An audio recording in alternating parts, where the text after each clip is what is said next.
En el momento en que crucé esas pesadas puertas de roble, la sala de la Audiencia Nacional se quedó en completo silencio. Iba vestida con mi uniforme de gran etiqueta del Cuerpo Jurídico Militar del Ejército del Aire. La tela estaba rígida, las condecoraciones y los botones dorados brillaban impolutos bajo las luces. Localicé a mi familia en la tercera fila. Vi a mi padre Roberto, un ex ejecutivo de ventas jubilado que siempre consideró mi carrera militar como un fracaso, inclinarse hacia mi madre. Soltó esa risita asmática y silenciosa que yo conocía tan bien, sabía exactamente lo que estaba diciendo, de verdad se ha puesto su disfrazito, susurraría. Mi madre Elena, una mujer que solo aspiraba a una vida tranquila, suspiró y negó con la cabeza, con esa mirada familiar de vergüenza ajena, como si yo fuera una niña de 5 años jugando a disfrazarse en un funeral. Los ignoré, mis pasos resonando con autoridad sobre el suelo de mármol, y tomé asiento detrás de la mesa de la acusación, junto al fiscal. El magistrado presidente, el juez Velasco, entró en la sala. Era un hombre serio, todo profesionalidad, ajustándose la toga mientras se sentaba. Sumario 9/24 comenzó con voz retumbante. El Ministerio Fiscal contra Daniel García. Levantó la vista escaneando las mesas y sus ojos se detuvieron en mí. Se quedó helado. Quiero decir, se detuvo completamente a mitad de la frase. El aire en la sala se convirtió en hielo. Buscó sus gafas a tientas empujándolas sobre su nariz, y su voz se tornó en un extraño susurro que rompió el silencio sepulcral. Dios mío, dijo. Capitán García. La capitán García de la Operación Eclipse. Vi a los 2 agentes de la Guardia Civil que flanqueaban el estrado. No solo se enderezaron, sino que cuadraron los hombros adoptando la postura de firmes con una marcialidad instintiva. La tensión en esa sala de justicia estaba a un universo de distancia de la escena vivida apenas 2 semanas antes. Estábamos en la obligatoria comida del domingo, que en realidad no era más que una coronación semanal para mi hermano, Daniel. Daniel, el niño de oro de la familia, un emprendedor tecnológico ostentoso que llevaba su carisma como un escudo. Estaba presidiendo la mesa como de costumbre, restando importancia a sus recientes complicaciones legales. Es solo un lío burocrático, papá, dijo agitando su tenedor con desdén. Acababa de ser imputado por blanqueo de capitales y, mucho más grave, por violar la ley de control del comercio exterior de material de defensa. Pero al escucharlo parecía que era solo una multa de aparcamiento. Mi padre Roberto, un hombre obsesionado con el estatus de visionario de Daniel, se lo tragaba todo. Él era quien siempre llamaba a mi trabajo en el gobierno mi pequeño hobby seguro. Ese es mi chico, dijo Roberto, radiante. Sus abogados de bufete caro aplastarán esto como a una mosca. Dicen que el fiscal es solo un funcionario de bajo nivel. Probablemente una cuota de género que solo intenta hacerse un nombre. Daniel se rió. Luego dirigió esa sonrisa de 1.000.000 de euros hacia mí. Oye, picapleitos, dijo usando ese apodo que siempre sentí como una palmada condescendiente en la cabeza. Tú trabajas en ese mundillo. Quizás puedas ir a los juzgados y, no sé, archivar algunos papeles para mi equipo, traerles café. Mi padre y mi madre se rieron a carcajadas. Fue una risa genuina y cordial, como si Daniel acabara de contar el chiste más divertido del mundo. Yo simplemente me quedé allí sentada, con la cara convertida en una máscara de lo que esperaba fuera indiferencia educada. Pero por dentro una fría furia profesional se estaba gestando. No solo veía el coche nuevo o la financiación de la startup que le habían dado. Veía cada vez que tuve que trabajar en 2 empleos mientras estudiaba la carrera de Derecho y preparaba las durísimas oposiciones al cuerpo jurídico, mientras él conseguía un ático nuevo pagado por ellos. Veía cada estamos tan orgullosos por sus fracasos y cada qué bien, hija, por mis éxitos. Se reían y no tenían absolutamente ni idea. Yo sabía exactamente quién era ese funcionario de bajo nivel. Él se reía, pidiendo al investigador principal de su caso federal multimillonario que fuera a buscar café. No tenía idea de que acababa de confesarme el delito a mí. Para entender el silencio que destrozó esa sala del tribunal, tienes que entender las 2 vidas que yo vivía. Mi padre, Roberto, tenía un término para los fracasos empresariales catastróficos de Daniel, lo llamaba toma de riesgos agresiva. Recuerdo el verano en que Daniel perdió 50.000 euros del dinero de la jubilación de mis padres en una estafa de criptomonedas. Mi padre simplemente le dio una palmada en la espalda en una fiesta en un barco en Ibiza, ruidoso y orgulloso. Así es como se aprende, hijo, retumbó sobre la música. Hay que romper algunos huevos para hacer una tortilla. Mientras tanto, yo tuve que luchar durante un mes para que me avalaran mi primer préstamo estudiantil. La hipocresía era tan espesa que apenas podía respirar a su alrededor. Mi madre, Elena, era igual de mala pero más silenciosa. Su adoración era doméstica. Cuando Daniel consiguió una mención de 2 párrafos en el diario Expansión por una app que nunca llegó a lanzarse, la enmarcó profesionalmente. Colgaba en el pasillo como un premio Nobel. La veía cada vez que iba a casa, un recordatorio constante del listón que nunca podría alcanzar. Era un monumento al potencial, mientras que mis logros tangibles y reales simplemente se evaporaban. Recuerdo el día en que salieron los resultados de mis oposiciones. Había trabajado 3 años sin descanso para ese momento, aprobando a la primera, algo casi inaudito. Llamé a casa, con la voz temblando un poco. Mamá, papá. He aprobado. Soy oficialmente oficial del cuerpo jurídico. Hubo una pausa y luego la voz distraída de mi madre. Oh, eso está bien, hija. ¡Qué maravilla! Oye, ¿puedo llamarte luego? Daniel necesita nuestra ayuda para elegir la tapicería de su nuevo Tesla. Y tu padre no se decide entre el negro o el blanco. Esa era mi vida. La tapicería del Tesla era una crisis familiar de 2 personas. Que yo me convirtiera en juez militar era bonito. No era solo la hija invisible. Era la hija aburrida, práctica, el ruido de fondo. A sus ojos, yo era una funcionaria gris, una chupatintas. Daniel era el visionario, el que era demasiado audaz para el mundo real.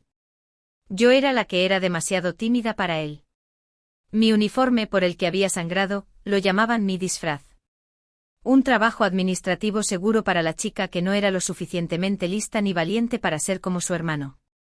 Pero la persona que ellos veían, esa hija callada, complaciente y segura, era una ficción. Era un personaje que yo interpretaba en las comidas de los domingos porque era más fácil que pelear. La verdadera yo vivía en un mundo que ellos ni siquiera podían imaginar. Mi oficina no era un cubículo beige. Era una instalación de información compartimentada sensible, un búnker enterrado en las profundidades de la base aérea de Torrejón. Una sala silenciosa, estéril y sin ventanas donde tu teléfono se queda en una caja en la puerta y el único sonido es el zumbido de los purificadores de aire industriales. Mientras ellos debatían sobre interiores de Tesla, yo estaba de pie a la cabecera de una mesa de caoba informando a un panel de generales, altos cargos del Ministerio de Justicia y a mi propio oficial al mando, el coronel Herrera, un hombre canoso y justo al que no le importaba el carisma. Le importaban los resultados, y me veía como su activo legal más afilado. Me hizo un gesto para que comenzara y pasé a la primera diapositiva. Mi voz era baja, precisa y fría. Buenos días, señores. El sujeto, dije, mi hermano Daniel García, ha violado la ley de control de comercio de material de defensa al enrutar tecnología láser controlada a través de una empresa fantasma en Dubái. La sala estaba en silencio sepulcral. Tenemos las transferencias bancarias, los identificadores SWIFT y los registros completos del servidor de la orden judicial de la Operación Eclipse. No solo estaba vendiendo tecnología no aprobada. Ha comprometido toda una plataforma de defensa estratégica nacional. Dejé que esa frase flotara en el aire. Yo no era Laura. No era picapleitos. En esa sala, yo era la capitán García, la investigadora principal y pronto testigo clave en un caso que tocaba la seguridad nacional. Observé cómo se endurecían los rostros de los hombres en la mesa, hombres que gestionaban presupuestos de 1.000 millones de euros y flotas enteras. El coronel Herrera rompió el silencio con voz grave como la grava.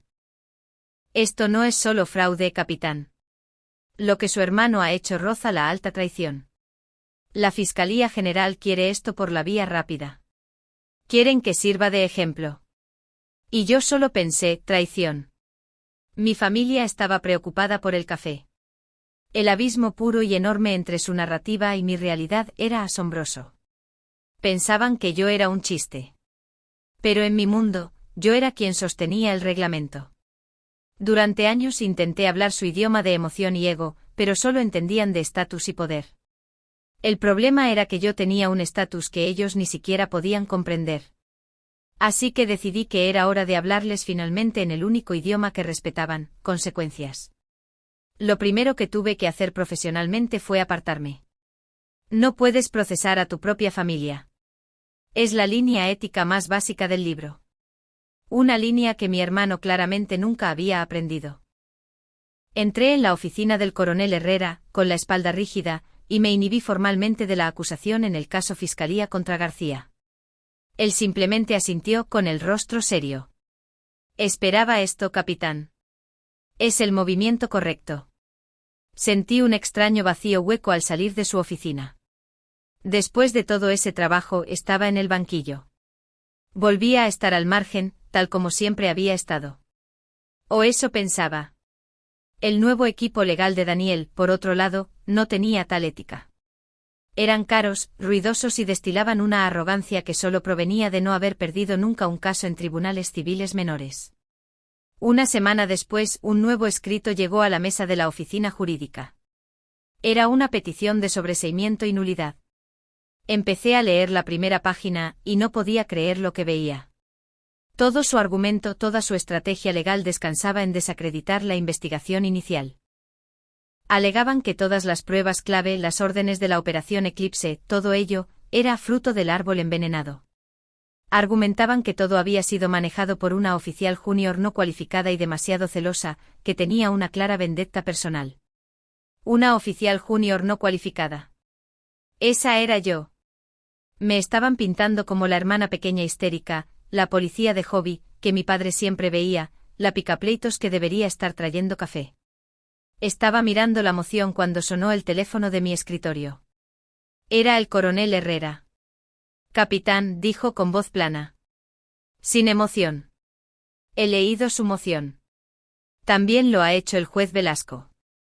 Hizo una pausa y pude oírle respirar.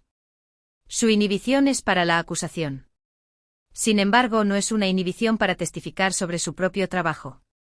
Contuve la respiración, mis nudillos blancos sobre el auricular. Todo su caso descansa en desacreditarla a usted personalmente, continuó. El juez no solo va a desestimar su moción. Quiere que el investigador original testifique sobre la declaración jurada de las órdenes. Esa es usted. La trampa no era una que yo hubiera puesto. Era una que ellos habían construido para sí mismos. Y yo era justo la persona para activarla.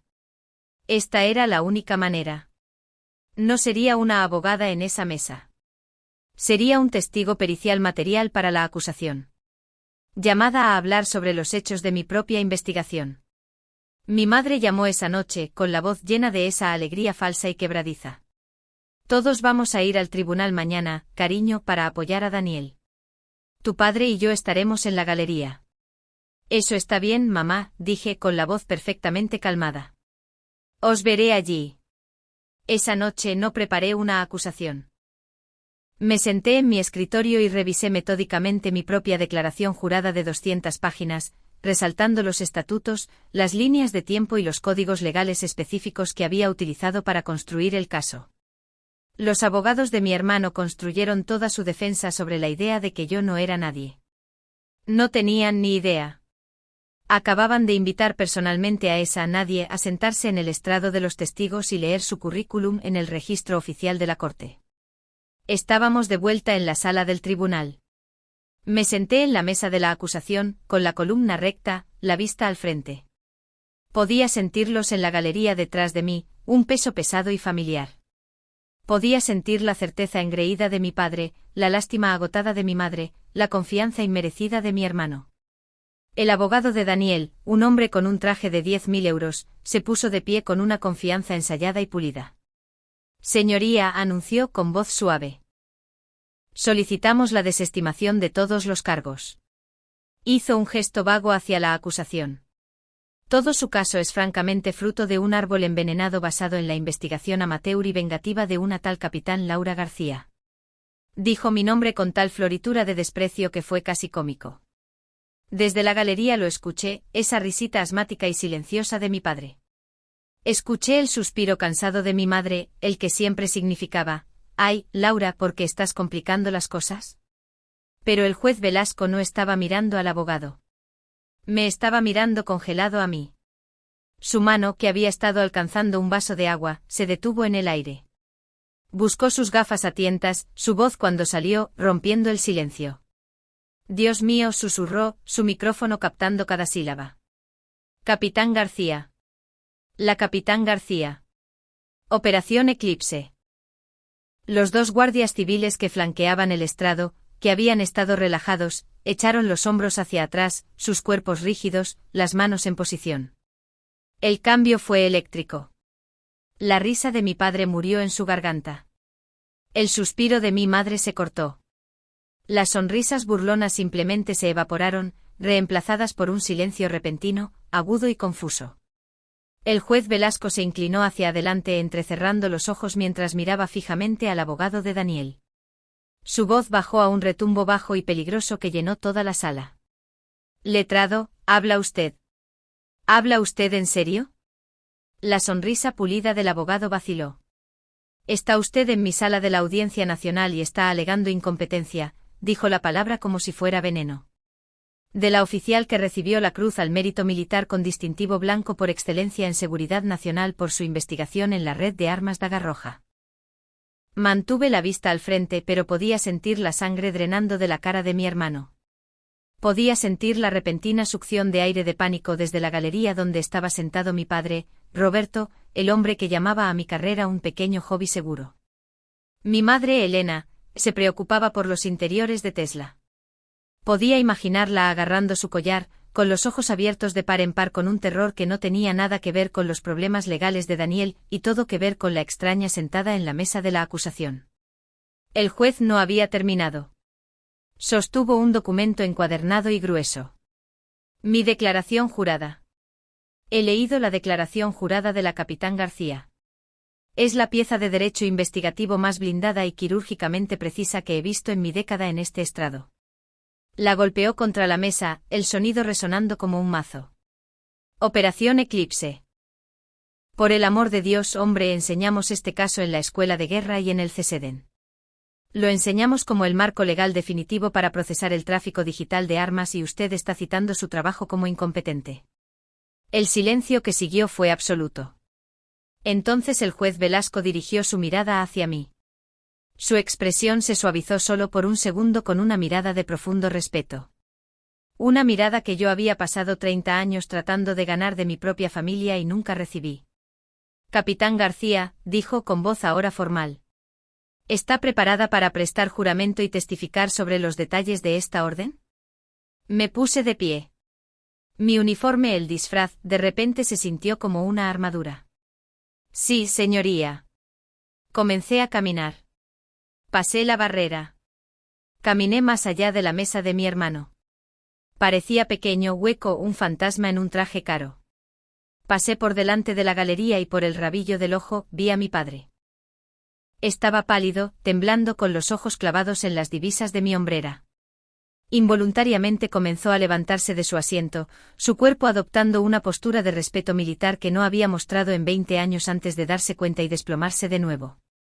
El abogado de Daniel estaba tartamudeando, su confianza hecha añicos. Su señoría, nosotros. Retiramos nuestra moción. La cara del juez Velasco era de granito. La moción para retirar es denegada.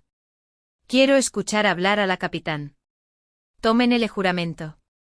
Mi padre había pasado toda mi vida enseñándome que yo era una nota al pie de página.